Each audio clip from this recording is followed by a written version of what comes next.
जय हिंद साथियों, एक बार फिर स्वागत है आपका अपने YouTube channel KD study by Raja में। हमारी इतिहास की जो सीरीज चल रही थी उसमें 2 क्लास आपकी हो चुकी थी। मिडिवल हिस्ट्री में हमने स्टार्ट किया था मुगल एम्पायर, और मुगल एम्पायर में हमने फर्स्ट क्लास में डिस्कस किया था बाबर को। सेकंड क्लास जब हमारी हुई थी तो हमने उसमें बाबर को कंप्लीट किया था, और बाबर को कंप्लीट करने के साथ उसमें हुमायूं को हमने थोड़ा सा डिस्कस किया था। ठीक है, तो आज हम फिर आपके सामने हाजिर हैं हुमायूं को कंप्लीट करने के लिए। लेकिन इससे पहले आपसे एक बात कहना चाहूँगा कि हमारे चैनल केडी स्टडी बाय राजा को आप सब्सक्राइब कीजिए, वीडियो को लाइक कीजिए और शेयर कीजिए। ठीक है, तो आप थंबनेल देख पा रहे हैं। आज का हमारा थंबनेल वही है। क्या है हमारा टॉपिक? है हुमायूं। हमारा टॉपिक क्या है? हुमायूं। ठीक है, और हुमायूं में हमने क्या किया था कि हुमायूं का जन्म कहां पे हुआ था, हुमायूं के कितने भाई थे, इस सारे को हम डिस्कस कर चुके थे लास्ट वीडियो में। ठीक है, यानी वहां पे हम डिस्कस करते हुए सूरी डायनेस्टी पे पहुंचे थे, सूरी वंश पे। तो आज हम यहां से स्टार्ट करेंगे सूरी डायनेस्टी, सूरी वंश, और सूरी वंश को कंप्लीट करने के साथ फिर हम हुमायूं को कंप्लीट करेंगे। ठीक है, तो बढ़ते हैं अपने टॉपिक हुमायूं की ओर। देखिएगा, सूरी वंश की अगर बात की जाए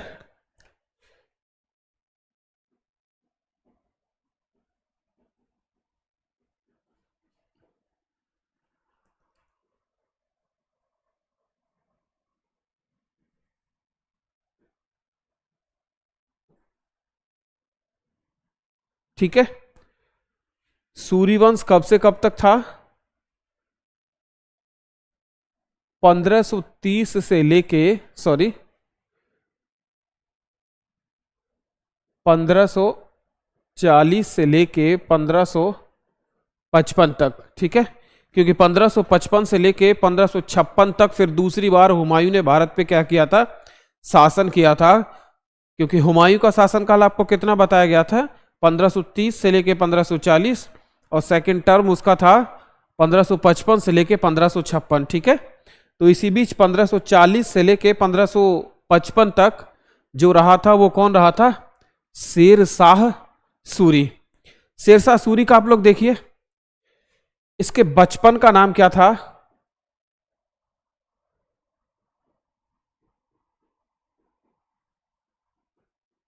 इसके बचपन का नाम था फरीद खान। बचपन का नाम क्या था? फरीद खान। दूसरा, शेरशाह सूरी के पिता का नाम क्या था? शेरशाह सूरी के पिता का नाम था हसन खान। पिता का नाम क्या था? हसन खान। दूसरा, हसन खान को क्या था? एक जागीर मिली थी, और हसन खान को जागीर किसकी मिली थी? सासाराम की। और सासाराम कहां पे पड़ता है दोस्तों? बिहार में पड़ता है। तो इसी सासाराम का जागीरदार थे कौन? हसन खान, और हसन खान का बेटा था फरीद खान। तो हसन खान की कई और पत्नियां थीं, उनमें से एक पत्नी का पुत्र था, या हसन खान का पुत्र था, जिसका नाम था फरीद खान। हसन खान ने क्या किया कि सासाराम की जो जागीर थी उसको हसन खान ने फरीद खान को दे दिया। और फरीद खान जब उस जागीर को संभालने लगा तो उसकी जागीर जो थी, पहले जितना उसका क्षेत्र हुआ करता था, हसन खान ने जब उसे संभाला तो उसका क्षेत्र इसने क्या किया? बढ़ाया। अब जब हसन खान के समय में वो जागीर बढ़ने लगी, इसके प्रयासों से उसे ये बढ़ाने लगा, तो हसन खान की जो अन्य पत्नियां थीं वो फरीद खान के ऊपर भरोसा न कर सकीं। उन्होंने हसन खान से ये कहा कि तुम्हारा एक ही पुत्र इस जागीर पे हो सकता है कि कब्जा कर ले, और तुम्हारे जो अन्य पुत्र हैं उनको यह जागीर न मिले। ऐसा बार बार कहा जाने लगा हसन खान से। तो हसन खान ने क्या किया कि फरीद खान को सासाराम की उस जागीर से निकाल दिया। और जब फरीद खान को उस सासाराम की जागीर से निकाल दिया गया तो फरीद खान दोस्तों कहां पे जाता है? फरीद खान सासाराम से, बिहार से जब उस जागीर से हटा दिया गया तो इसके बाद फरीद खान जाता है जौनपुर। जौनपुर उत्तर प्रदेश में जाता है और यहां पे फरीद खान ने अपनी शिक्षा ग्रहण की। शिक्षा कौन सी ग्रहण की है?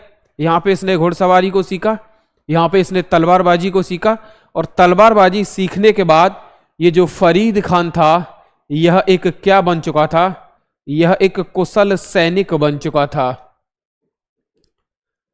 अब जब यह कुशल सैनिक बन चुका था तो फरीद खान के मन में एक वही सवाल था कि कैसे भी करके मुझे सासाराम की इस जागीर को हासिल करना है, और इस सासाराम की जागीर को हासिल करने के लिए यह फरीद खान भर्ती हो जाता है किसमें? बाबर की सेना में।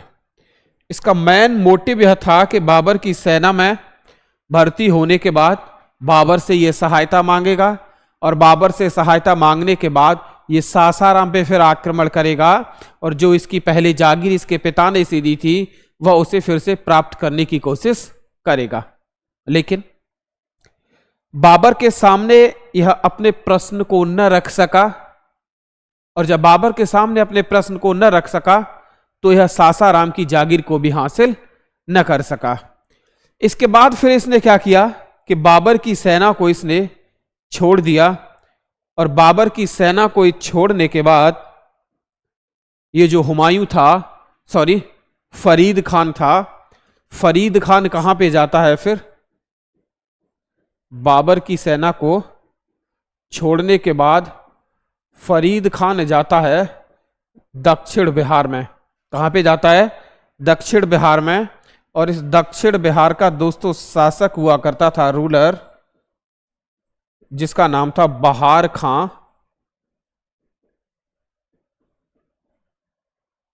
लोहानी। जिसका नाम क्या था? बहार खां लोहानी। बहार खां लोहानी के यहां पे पहुंच जाता है फरीद खान। एक दिन होता क्या है कि ये फरीद खान शिकार खेलने के लिए निकलता है, या किसी यह रास्ते से जा रहा था, तो उस रास्ते में इसके साथ फरीद खान भी था। तो बहार खां लोहानी पे, बहार खां लोहानी पे एक शेर ने आक्रमण किया। किसने आक्रमण किया? एक शेर ने आक्रमण किया। अब शेर ने जब आक्रमण किया, इसके साथ फरीद खान था, तो फरीद खान ने, किसने? फरीद खान ने इस शेर को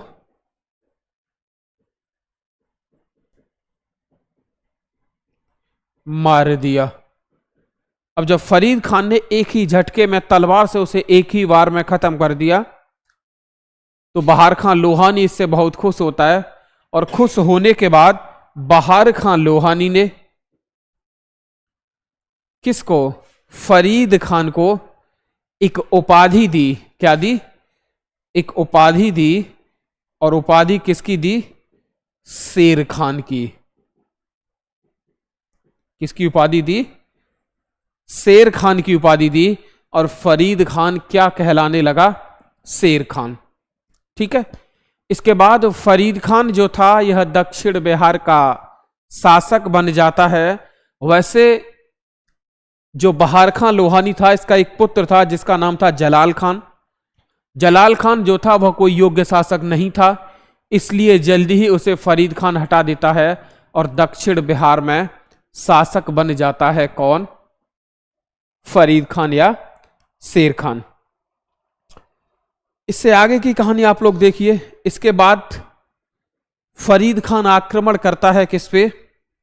चुनारगढ़ के किले पे। इसके बाद इसका आक्रमण देख लीजिए।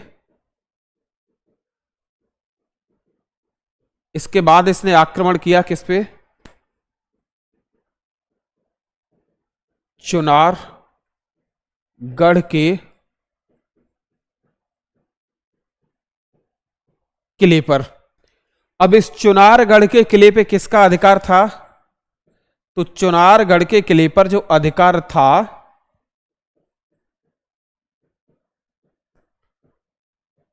वह था लॉर्ड मलिका। किसका अधिकार था? लॉर्ड मलिका। और लॉर्ड मलिका जो थी यह क्या थी? एक विधवा थी। और लॉर्ड मलिका विधवा थी किसकी? तो एक व्यक्ति था जिसका नाम था मल्लू खान। यानी मल्लू खान की विधवा थी कौन? लॉर्ड मलिका। और ये चुनारगढ़ का किला दोस्तों कहां पे पड़ता है? तो आप याद रख लीजिए, चुनारगढ़ का जो किला है यह बिहार में है। और इसको क्या करता है? शेर खान इस किले को जीत लेता है। ठीक है। इसके बाद फरीद खान ने आक्रमण किया किस पे? रोहतास गढ़ के किले पर। किस पे आक्रमण किया है? रोहतास गढ़ के किले पर। और दोस्तों रोहतास गढ़ का जो किला है यह भी कहां पे है? बिहार में। और इस पे आक्रमण कौन करेगा?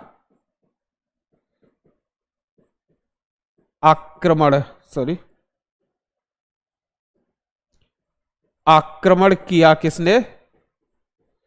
फरीद खान ने या शेर खान ने, जो आपको सही लगे। फरीद खान ने। ठीक है। और फरीद खान ने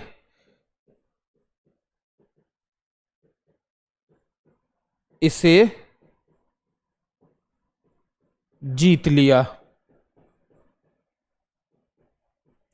फरीद खान ने इसे क्या किया? जीत लिया। ठीक है। तो ये यहां तक कहानी चल रही थी किसकी? फरीद खान की। अभी फरीद खान की कहानी यहां से खत्म नहीं हुई है। अब इसके बाद देखिए आप लोग आगे क्या होता है। फरीद खान जब इन दोनों किलों को जीत चुका है, इसके बाद 1539 में एक युद्ध होता है। कौन सा? Battle of Chausa. 1539 में एक युद्ध होता है। किसका? चौसा का युद्ध। दोस्तों चौसा का युद्ध ये किस किस के बीच में होता है? तो चौसा का युद्ध होता है हुमायूं के बीच में। और दूसरा जो था वह कौन था?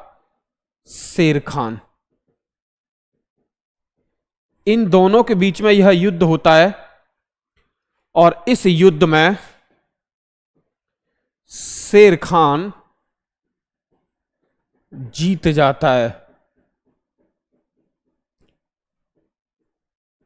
अब जीत कैसे जाता है? उसके पीछे भी कारण है कि हुमायूं और शेर खान के बीच में ये जो चौसा का युद्ध हो रहा है, ये चौसा कहां पे पड़ता है? तो चौसा पड़ता है बिहार में। कहां पे पड़ता है? बिहार में ये चौसा पड़ता है। और जहां पे हुमायूं और शेर खान दोनों की सेना थी, उस जगह को एक संगम के नाम से जाना जाता है। यहां पे दो नदियों का संगम था। एक नदी थी गंगा नदी, और दोस्तों दूसरी नदी थी कर्मनाशा नदी। हुमायूं की जो सेना थी, हुमायूं की सेना खड़ी थी नीचे स्थान पे, यानी उसका स्थान कैसा था? स्थान नीचा था। और शेर खान की सेना का स्थान कैसा था? ऊंचा स्थान था।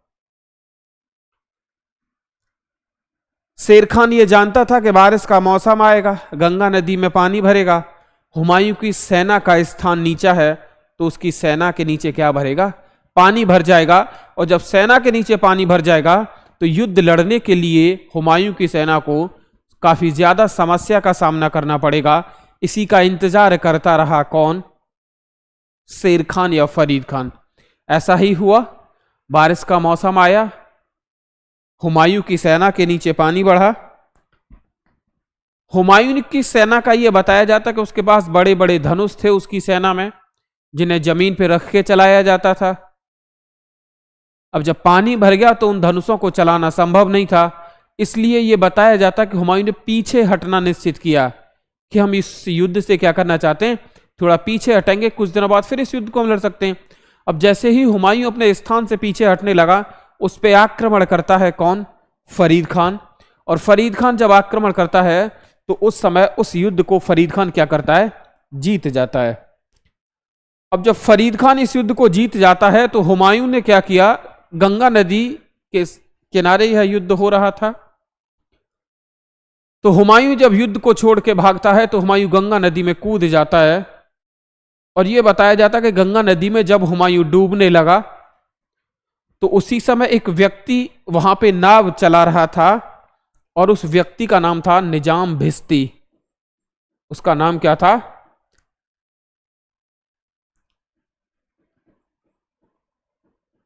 निजाम भिस्ती। निजाम भिस्ती की नजर हुमायूं के ऊपर पड़ती है। निजाम भिस्ती यह नहीं जानता था कि यह हुमायूं है। निजाम भिस्ती को लगा कि कोई एक व्यक्ति इस गंगा नदी में डूब रहा है, क्यों न उसको बचाया जाए, और यह प्रयास करता है निजाम भिस्ती। और निजाम भिस्ती ने हुमायूं को गंगा नदी से निकाल के अपनी नाव में डाला। और जब नाव में डालने के बाद हुमायूं को होश आता है तो उसने पूछा कि भाई तू कौन है, कैसे इस नदी में डूब रहा था या आत्महत्या करने की कोशिश कर रहा था? तो उसने बताया कि मैं भारत का राजा हूं, मेरा नाम हुमायूं है। कुछ देर के लिए तो निजाम भिस्ती उसका विश्वास न कर सका, लेकिन फिर उसे उसकी बातों पे भरोसा होने लगा कि हां यह हुमायूं है। तो हुमायूं ने क्या किया? हुमायूं ने यह कहा कि आज ऐसे समय में जब मेरी कोई मदद करने के लिए तैयार नहीं है, तूने मेरी मदद की है और मुझे नया जीवन दान दिया है। तो हुमायूं एक वायदा करता है किससे? निजाम भिस्ती से, कि मैं जब भी आगे कभी भविष्य में भारत का अगर राजा बनूंगा तो मैं तुझे एक दिन के लिए भारत का राजा बनाऊंगा। ठीक है, ये वायदा किसने किया है? ये हुमायूं ने वायदा किया है। किससे? निजाम भिस्ती से। और आगे चल के 1555 में जब हुमायूं फिर से भारत का शासक बनाए तो हुमायूं ने इस निजाम भिस्ती को एक दिन का शासक बनाया। कितने दिन का? एक दिन का शासक बनाया। जैसे आपने देखी होगी नायक, नायक में अनिल कपूर को एक दिन का ही तो शासक बनाया जाता है, और एक दिन का शासक बनने के बाद उसने तो सारा खेल ही पलट दिया। ठीक है, और वैसे ही इस निजाम सक्का को एक दिन का शासक बनाया जाता है। अब जब निजाम सक्का को एक दिन का शासक बनाया गया तो इसने क्या किया? निजाम भिस्ती ने, इसे निजाम सक्का के नाम से भी जाना जाता है, निजाम भिस्ती ने चमड़े के सिक्के जारी किए। चमड़े के सिक्के जारी किए। ठीक है, लेकिन दूसरे दिन ही हुमायूं ने क्या किया? एक दिन के लिए इसे राजा बनना था और वो बना दिया गया। दूसरे दिन जब हुमायूं राजा बन जाता है तो हुमायूं राजा बनने के साथ हुमायूं ने क्या किया? उसका डिमोनेटाइजेशन कर दिया, विमुद्रीकरण कर दिया। विमुद्रीकरण कैसे किया? कि हुमायूं ने कहा कि मेरे पास सोने की मोहरें हैं, और जो व्यक्ति सोने की मोहरें लेना चाहता है वो चमड़े के सिक्के दे दे और सोने की मोहरें ले ले। तो कोई व्यक्ति चमड़े का क्या करेगा सोने के आगे? तो लोगों ने वो सिक्के किसे दे दिए? हुमायूं को, और सोने की मोहरें ले ली। तो इस तरह से हुमायूं ने उन सिक्कों को क्या कर दिया? बंद कर दिया। ठीक है, आगे यहां से हुमायूं फिर अपने आप को तैयार करने के लिए जाता है और अपने भाइयों से मदद मांगता है, लेकिन इसकी किसी भाई ने मदद नहीं की। फिर आगे चल के 1540 में 1540 में कौन सा युद्ध होता है? Battle of Bilgram. बिलग्राम, और ये कहां पे पड़ता है दोस्तों? कन्नौज। बैटल ऑफ बिलग्राम, बिलग्राम का युद्ध। अब ये किस किस के बीच में होता है दोस्तों? ये फिर से हुमायूं और दूसरा व्यक्ति है जिसका नाम है शेर खान। आप लोग एक बात और याद रख लीजिए, मैं यहीं पे आपको बता देता हूं कि हुमायूं ने जब 1540 में ये चौसा का युद्ध जीता है, तो चौसा का युद्ध जीतने के बाद हुमायूं ने एक उपाधि और धारण की है, सॉरी, शेर खान ने एक उपाधि और धारण की है, और ये उपाधि कौन सी थी? तो दोस्तों इसने उपाधि धारण की है शेरशाह की। किसकी उपाधि धारण की? शेरशाह की। और ये आगे चल के बन गया शेरशाह सूरी। पहला नाम फरीद खान, उसके बाद ये शेर खान बनता है शेर को मारने के बाद। इसके बाद 1539 में इस युद्ध को जीत जाता है और यह बन जाता है शेरशाह। क्या बन जाता है यह? शेरशाह। तो दूसरा युद्ध, जब ये 1540 में जो युद्ध हो रहा है, इसको आप लोग ऐसे पढ़िए, ठीक है। 1540 में ये जो युद्ध हो रहा है, ये किसके बीच में हो रहा है? हुमायूं और शेरशाह के बीच में। इस युद्ध में फिर कौन जीतेगा? शेरशाह। कौन जीतेगा? शेरशाह, ठीक है। क्योंकि बाबर ने हुमायूं से यह कहा था कि हमारी सेना में एक सैनिक है जिसका नाम है फरीद खान, और मुझे, बाबर ने किससे कहा था? हुमायूं से। और उसने कहा था कि मुझे इसके चेहरे पर एक राजा बनने की लकीरें दिखाई देती हैं। तो बाबर ने कहीं ना कहीं हुमायूं को फरीद खान से सतर्क रहने के लिए सलाह दी थी कि इससे सावधान रहना। लेकिन हुमायूं ने यह सोचा कि एक सैनिक और राजा कैसे बन सकता है, ऐसा तो कुछ होने वाला नहीं है। लेकिन आगे चल के उसी सैनिक ने हुमायूं को दिल्ली से क्या किया है? बाहर किया है। तो दूसरी बार 1540 में शेरशाह से फिर हुमायूं हार जाता है, और शेरशाह से हुमायूं हार जाता है। तो इसके बाद हुमायूं के जो भाई थे, जो मैंने आपको इससे पहली वाली वीडियो में डिस्कस किया था, उनमें एक भाई था इसका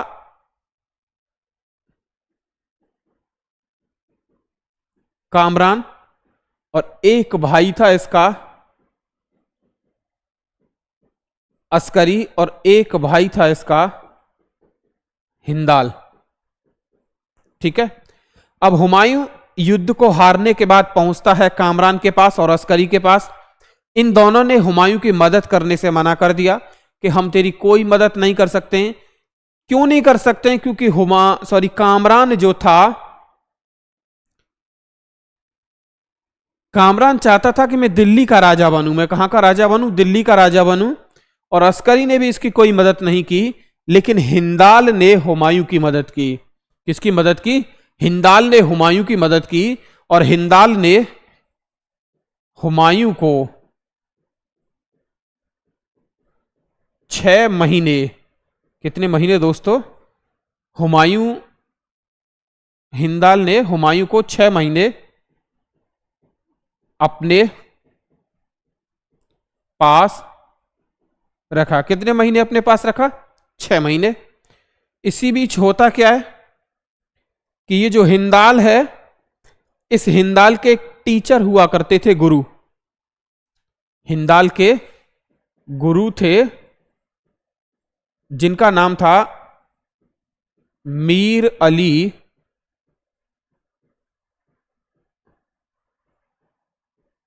अकबर। मियां मीर अली अकबर भी जिन्हें बोला जाता है, मियां मीर अली अकबर। और दोस्तों मियां मीर अली अकबर की एक पुत्री थी। मियां मीर अली अकबर की एक पुत्री थी, और इस पुत्री का नाम था, क्या नाम था? तो इस पुत्री का नाम था हमीदा बानो बेगम। क्या नाम था? हमीदा बानो बेगम इस पुत्री का नाम था। तो हुमायूं जो था, हमीदा बानो बेगम से प्यार कर बैठा, और प्यार करने के साथ हुमायूं ने इस हमीदा बानो बेगम से विवाह कर लिया। किससे विवाह कर लिया? हमीदा बानो बेगम ने हुमायूं से विवाह कर लिया। और यह विवाह किया कब है? 1541, 1541 में। इसके बाद हुमायूं ने जब विवाह कर लिया, तो हिंदाल ने हुमायूं को अपने घर से निकाल दिया। अब जब हुमायूं को अपने घर से निकाल दिया, तो अब हुमायूं करे क्या? तो हुमायूं ने क्या किया? हुमायूं ने ईरान जाने का सोचा। कहां जाने का सोचा? ईरान जाने का सोचा। अब हुमायूं जब ईरान जाएगा तो नई शादी हुई है, इस पत्नी को ईरान लेके कैसे जा सकता है, किसी पे भरोसा कैसे किया जा सकता है। तो हुमायूं ने क्या किया कि हमीदा बानो बेगम को, हुमायूं ने हमीदा बानो बेगम को कहां पे छोड़ा है, राणा वीरसाल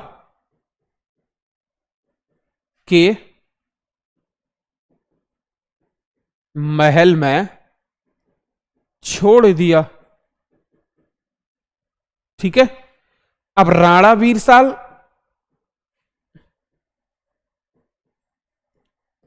ये कहां के राजा थे, तो राणा वीरसाल अमरकोट, और दोस्तों अमरकोट कहां पे पड़ता है, पंजाब। अमरकोट कहां पे पड़ता है, पंजाब के यह क्या थे, राणा वीरसाल पंजाब के क्या थे, शासक। अब राणा वीरसाल के यहां पंजाब में अमरकोट में हुमायूं हमीदा बानो बेगम को छोड़ जाता है, और हुमायूं ने जाने का प्लान बनाया कि हुमायूं जाएगा कहां। तो याद रख लीजिए हुमायूं को कहां पे जाना था, तो हुमायूं को जाना था ईरान। कहां पे जाना था, ईरान। जब हुमायूं ईरान के लिए निकलता है तो इसका जो भाई था जिसका नाम था कामरान, कामरान ने हुमायूं का पीछा किया, लेकिन हुमायूं बच के निकल गया, क्योंकि कामरान ये जानता था कि इसके पास कोई सेना नहीं है, अगर बन जाए व्यवस्था तो मैं इसे मार दूं, मारने के बाद मैं दिल्ली का क्या बन जाऊं, राजा बन जाऊं। लेकिन ऐसा नहीं हो सका। हुमायूं कहां जा रहा था, ईरान जा रहा था। ईरान क्यों जा रहा था, तो ईरान का एक शासक था जिसका नाम था शाह तहमास्प। हुमायूं कहां जा रहा है, ईरान जा रहा है। ईरान का शासक कौन है दोस्तों, शाह तहमास्प। शाह तहमास्प के पास हुमायूं जाता है और शाह तहमास्प से यह कहा कि मुझे आपकी मदद की जरूरत है, मुझे आपकी मदद चाहिए। उसने कहा कि कौन सी मदद चाहिए, तो मैं आपकी सैन्य मदद चाहता हूं, मुझे आपकी मिलिट्री चाहिए, सेना चाहिए। तो शाह तहमास्प ने यह कहा कि मैं तुझे ऐसे सेना कैसे दे सकता हूं। तो हुमायूं ने कहा कि मुझे क्या करना होगा। तो इसके बाद शाह तहमास्प ने हुमायूं के सामने दोस्तों दो शर्त रखी। पहली शर्त क्या थी कि इसने ये कहा कि तू भाई सबसे पहले सिया मत को अपनाएगा, यानी एक मुस्लिमों में एक सिया होते हैं, दूसरे सुन्नी। सिया जो होते हैं वो ज्यादा कट्टर होते हैं, सुन्नी थोड़े क्या होते हैं, लिबरल होते हैं, उदार। तो शाह तहमास्प ने हुमायूं के सामने शर्त रखी कि पहला तू सिया मत को अपनाएगा, और दूसरी शर्त इसकी यह थी कि भाई मुझे क्या चाहिए, काबुल चाहिए। भाई तू हुमायूं से कहा कि तू काबुल पे आक्रमण कर, काबुल को जीत, और काबुल को जीतने के बाद फिर काबुल को मुझे दे दे। ये दोनों शर्त स्वीकार कर लेता है कौन, हुमायूं। अब हुमायूं जब दोनों शर्त स्वीकार कर लेता है तो हुमायूं इंडिया के लिए निकलता है सेना लेके। तो सेना के साथ उसने सबसे पहले आक्रमण किया किस पे, काबुल पे। किस पे आक्रमण किया, काबुल पे आक्रमण किया।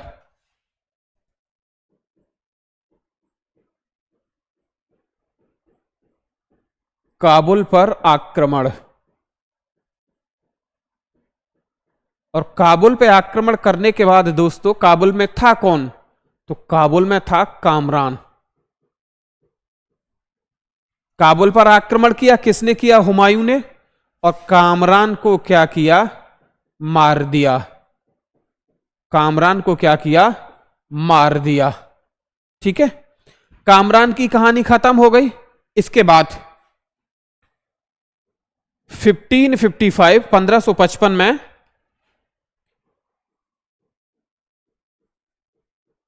1555 में एक युद्ध होता है, बैटल ऑफ मच्छीवाड़ा। मच्छीवाड़ा दोस्तों कहां पे पड़ता है, पंजाब। मच्छीवाड़ा का युद्ध। और ये मच्छीवाड़ा का युद्ध किस किस के बीच में होता है? तो सिकंदर सूर,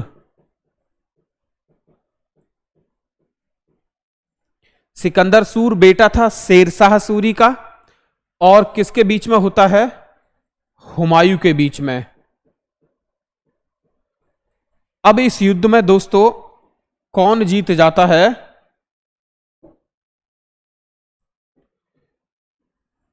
इस युद्ध में कौन जीत जाता है? तो इस युद्ध में हुमायूं जीत जाता है। अब इसके बाद हुमायूं ने 1555 में एक और युद्ध लड़ा है। कितने में लड़ा है? 1555 में ही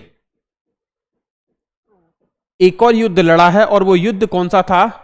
बैटल ऑफ सरहिंद। सरहिंद कहां पे है दोस्तों? पंजाब। सरहिंद का युद्ध ये दोस्तों किसके बीच में हुआ? यह भी हुमायूं के बीच में हुआ, और दूसरा सिकंदर सूर। इस युद्ध में फिर से हुमायूं क्या करता है? जीत जाता है। और हुमायूं जब जीत जाता है तो फिर से हुमायूं भारत का क्या बन जाता है? राजा बन जाता है। फिर से हुमायूं भारत का राजा बन जाता है। यानी दूसरी बार हुमायूं ने जो शासन किया है, हुमायूं ने दूसरी बार शासन कब से कब तक किया है? 1555 से लेके 1556 तक। तो हुमायूं शासक ये 1555 में सरहिंद के युद्ध को जीत के बनता है। ठीक है, इसके बाद थोड़ा आप लोग और देख लीजिए। हुमायूं ने दीन ए पनाह, हुमायूं ने दीन ए पनाह नामक नगर बसाया था। क्या बसाया था? दीन ए पनाह नामक नगर बसाया था। और ये दीन ए पनाह कहां पे है दोस्तों? दिल्ली। कहां पे? दिल्ली में। दूसरा हुमायूं ने और क्या किया था? तो हुमायूं ने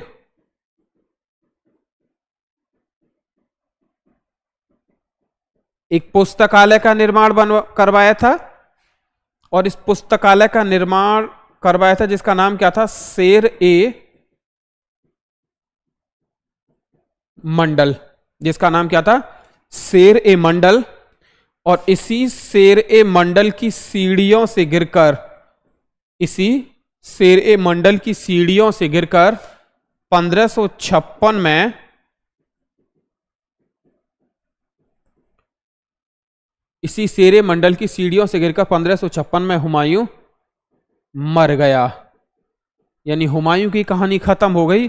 वह पुस्तकालय की सीढ़ियों से गिर के मरा था। ठीक है। दूसरा,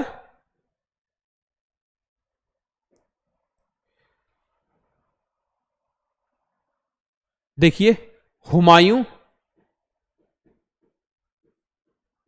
ज्योतिष में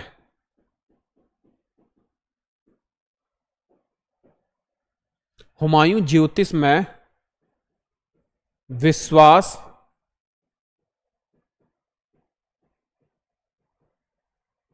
रखता था। हुमायूं क्या करता था? ज्योतिष में विश्वास रखता था। इसलिए सप्ताह में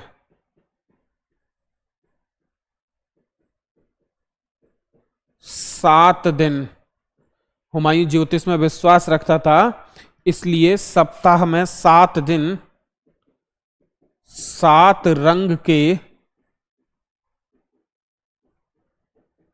कपड़े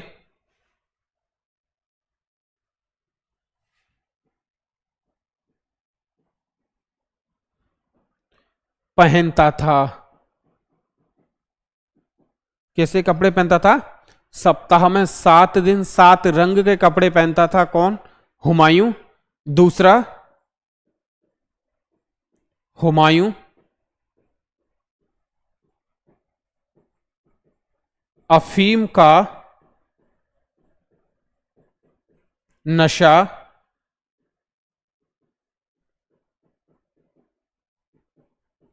करता था। हुमायूं किसका नशा करता था? अफीम का नशा करता था। दूसरा, हुमायूं का मकबरा, हुमायूं का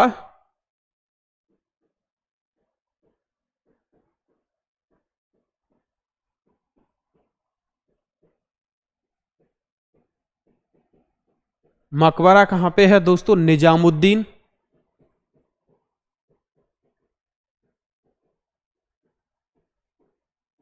दिल्ली में। कहां पे है? निजामुद्दीन दिल्ली में है हुमायूं का मकबरा। ठीक है दोस्तों, तो इसके साथ आपका जो टॉपिक था हुमायूं वो कंप्लीट हो चुका है। इसके बाद हम जो नेक्स्ट टॉपिक लेके आएंगे वो हुमायूं का पुत्र होगा जिसका नाम है अकबर, और आगे की क्लास में हम अकबर को कवर करेंगे। ठीक है, तो इससे पहले वीडियो को कंप्लीट करने से पहले मैं आपसे एक बात फिर बोलना चाहूंगा कि हमारे चैनल केडी स्टडी बाई राजा को आप सब्सक्राइब करें, वीडियो को लाइक करें और शेयर करें, जिससे हमारा भी हौसला बढ़ेगा और हम आपके लिए ज़्यादा से ज़्यादा वीडियो लाने की, क्लासेस लाने का प्रयास करते रहेंगे। जय हिंद, जय भारत।